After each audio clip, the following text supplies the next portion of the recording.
Ketika Roh Tuhan telah membukakan kebenaran agung mengenai firman-Nya kepada fikiran saya, serta kejadian-kejadian masa lalu dan masa yang akan datang, saya telah disuruh untuk memberitahukan orang lain mengenai apa yang telah didedahkan untuk menjejaki sejarah mengenai kontroversi pada zaman dahulu dan untuk menyatakannya secara khusus agar menyinarkan satu terang pada perjuangan yang hampir tiba di masa akan datang.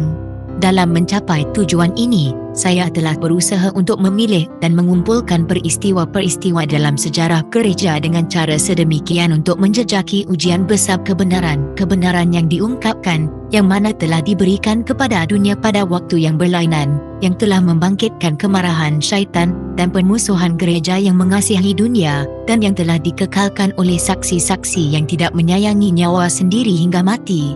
Dalam catatan-catatan ini, kita dapat melihat satu bayangan mengenai konflik yang akan datang di hadapan kita.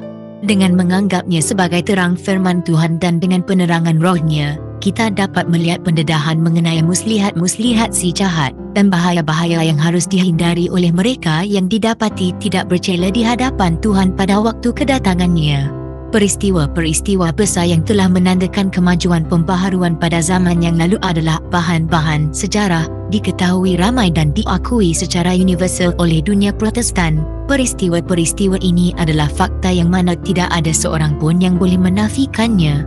Sejarah ini telah saya tunjukkan secara ringkas sesuai dengan skop buku ini, serta ringkasan yang perlu diperhatikan dan fakta-fakta yang telah dipadatkan sependek mungkin, namun masih konsisten dengan satu pengetahuan yang betul dalam penerapannya. Dalam beberapa kes di mana ahli sejarah telah mengumpulkan peristiwa-peristiwa semampu yang mungkin secara ringkas mengenai satu gambaran menyeluruh mengenai subjek atau telah meringkaskan butiran-butirannya dengan cara yang mudah difahami, maka kata-katanya telah dikutip, tetapi dalam hal-hal lain akreditasi yang khusus tidak diberikan kerana pengutipan tidak dilakukan dengan tujuan memetik penulis itu sebagai mutlak, tetapi kerana perkataannya memberikan satu penyampaian yang bersesuaian dan meyakinkan mengenai subjek tersebut. Dalam menceritakan pengalaman dan pandangan mereka yang meneruskan pekerjaan pembaharuan pada zaman kita, cara yang sama telah dilakukan dalam hasil-hasil terbitan mereka. Matlamat buku ini bukanlah untuk menyatakan kebenaran yang baru mengenai perjuangan-perjuangan pada masa dahulu, yang mana membawakan fakta-fakta dan prinsip-prinsip yang memberikan penekanan atas peristiwa-peristiwa yang akan datang. Namun apabila dilihat sebagai sebahagian daripada kontroversi antara kuasa terang dengan kuasa kegelapan, maka semua catatan pada masa lampau akan kelihatan seperti mempunyai maksud yang baru. Dan melalui catatan-catatan ini, satu terang terpancar ke atas masa hadapan, menerangi jalan mereka, seperti mana para pembaharu pada zaman dahulu akan dipanggil, meskipun akan mengancam semua keuntungan duniawi, untuk bersaksi bagi firman Allah dan kesaksian Yesus Kristus. Tujuan buku ini adalah untuk mendedahkan kejadian-kejadian mengenai kontroversi besar antara kebenaran dengan kesalahan, untuk mendedahkan tipu muslihat syaitan dan cara-cara yang mana dia boleh ditentang dengan jayanya, untuk menyatakan satu penyelesaian yang memuaskan mengenai masalah besar kejahatan, menyinarkan terang ke atas permulaan dan pengakhiran pembawaan dosa, dengan menyatakan sepenuhnya keadilan dan kebaikan Tuhan dalam segala perlakuannya dengan makhluk-makhluknya, dan untuk menunjukkan sifat hukumnya yang kudus dan tidak berubah. Dengan itu, yang adalah doa yang sungguh-sungguh bagi penulis buku ini, iaitu melalui pengaruh buku ini jiwa-jiwa boleh diselamatkan daripada kuasa kegelapan dan menjadi pengikut sebahagian warisan orang yang salih dalam cahaya, kepada kemuliaannya yang mengasihi kita dan memberikan dirinya untuk kita. Inilah doa ikhlas dari penulis buku ini. Dari Ellen Goldwhite. Mari kita lanjut ke bab 1 buku ini yang bertajuk Ramalan Nasib Dunia. Kalaulah kiranya pada hari ini engkau mengetahui perkara-perkara yang dapat membawa sejahtera kepadamu, tetapi sekarang semuanya dirahsiakan daripadamu. Masanya akan datang apabila musuh-musuhmu akan mengelilingimu dengan sekatan, mengepung dan mengasakmu dari semua arah. Mereka akan membinasakanmu dan semua pendudukmu. Mereka tidak akan meninggalkan seketul pun batu tersusun kerana kamu tidak tahu masanya Allah datang kepadamu. Lukas 19 ayat 42 hingga 44. Dari puncak Bukit Zaitun, Yesus memandang kota Yerusalem. Pemandangan yang indah dan penuh kedamaian terbentang luas di hadapannya.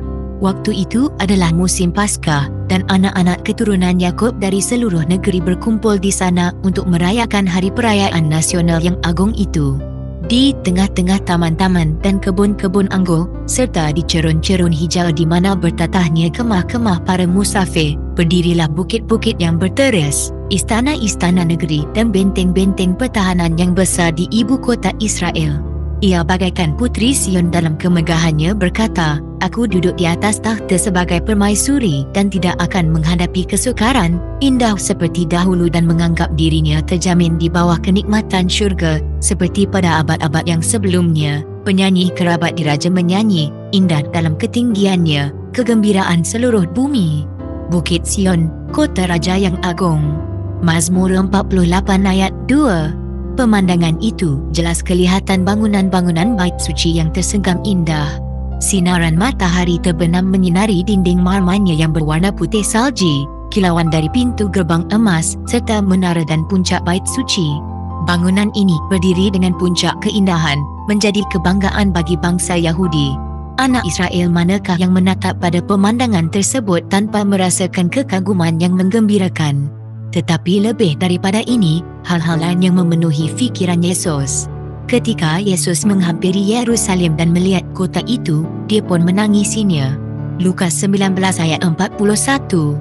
Di tengah-tengah kegembiraan semua orang yang memasuki kota bagi perayaan yang melambangkan kemenangan itu, sementara dahan-dahan palma dilambai-lambaikan, sementara pujian kegembiraan menggemakan bukit-bukit itu, dan ribuan suara mendakwa dia sebagai raja, penebus dunia itu ditenggelami dengan satu perasaan duka cita yang tiba-tiba dan misteri.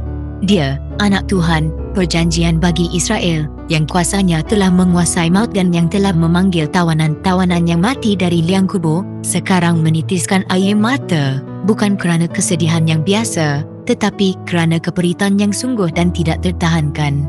Air matanya itu bukan untuk dirinya, meskipun dia tahu sekali ke mana kakinya sedang melangkah.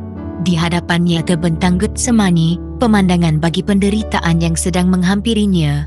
Pintu gerbang domba juga kelihatan, yang mana selama berabad-abad di sinilah korban-korban persembahan dibawa, dan yang mana juga akan terbuka untuknya apabila dia, seperti anak domba yang dibawa untuk disembelih. Yesaya 53 ayat 7.